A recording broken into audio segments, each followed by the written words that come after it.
A little voice within you contradicts your higher self. Heavenletter number 5629. April 23, 2016.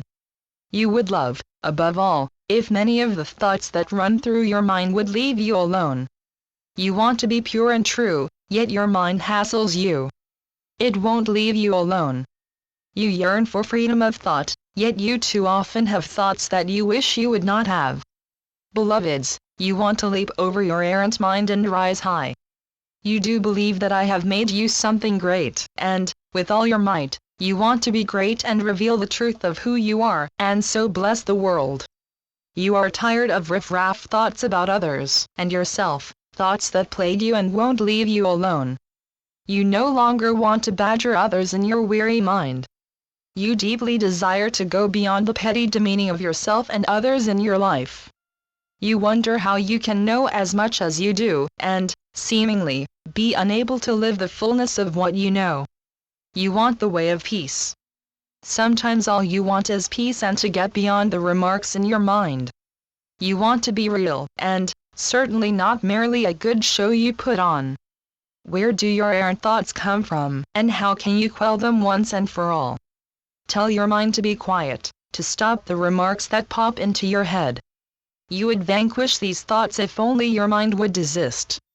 Your mind does not desist. Your mind rattles on and snipes at this one and that one. What if your mind would give you some peace and quiet and not keep panning the world and those struggling souls in it? You want to be filled with goodness and mercy, and yet your mind makes untoward remarks right and left. A little voice within you contradicts your higher self, time and time again. You parody yourself. You taunt yourself with the jibes you make that would offend others and make mince pie of all that you yearn to be, and, still, the thoughts go on. Two lines of conversation seem to go along in your mind almost at the same time. You tell yourself that you are good and kind, yet the refrain you hear says, "You think so? You play so." Beloveds, an undercurrent runs through your mind. It's like you set up bowling pins, only then to knock them down. You are Aeschylus of Greek mythology who must roll the log up the mountain only for it to roll down again.